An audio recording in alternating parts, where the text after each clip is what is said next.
ఈ యొక్క candle stick pattern తెలిస్తే లక్షలు సంపాదించవచ్చా? స్టాక్ మార్కెట్కి టెక్నికల్ అనాలిసిస్ అనేది ఎంత ఇంపార్టెంటో టెక్నికల్ అనాలిసిస్లో క్యాండిల్ స్టిక్ ప్యాటర్న్స్ అనేవి కూడా అంతే ఇంపార్టెంట్ అనమాట. అసలు క్యాండిల్ స్టిక్ ప్యాటర్న్స్ అంటే ఏంటి 1 minute కంప్లీట్గా ఎక్స్ప్లెయిన్ చేస్తాను. ఈ వీడియో సేవ్ చేసుకొని లాస్ట్ వరకు చూడు.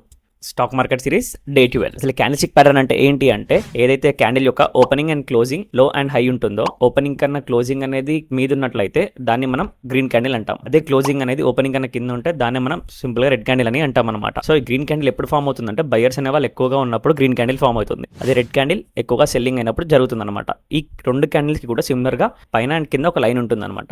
ఆ లైన్ నే మనము క్యాండిల్ యొక్క లో అండ్ హై అని అంటాం అనమాట. అంటే మార్కెట్ ఫ్లక్చువాలిటీ వల్ల ప్రైస్ అనేది ఈ కింది వరకు వెళ్ళి అలానే పై వరకు వెళ్ళి బై ద ఎండ్ వచ్చేసరికి ఇక్కడికి సెటిల్ అయిందని అర్థం. ఈ క్యాండిల్ స్టిక్ ప్యాటర్న్స్ ని బేస్ చేసుకునే హ్యూమన్ సైకాలజీ ఉంటుందన్నమాట. లైక్ అంటే ఎప్పుడు ట్రేడ్ తీసుకోవాలి, ఎక్కడ bullish and bearish patterns work అవుతాయి అని చెప్పారు. సింపుల్ గా చెప్పాలి అంటే కొన్ని ప్యాటర్న్స్ ఉంటాయి అనమాట క్యాండిల్ స్టిక్ ప్యాటర్న్స్ అనేవి. ఆ క్యాండిల్ స్టిక్ ప్యాటర్న్స్ మనం తెలుసుకున్నట్లయితే మనం మంచి ప్రాఫిట్స్ ఏం చేయొచ్చు అండ్ అలాగే లాసెస్ కాకుండా కూడా చూసుకోవచ్చు. రేపటి వీడియోలో మనం bearish candle stick pattern, bullish candles గురించి మాట్లాడుకుందాం.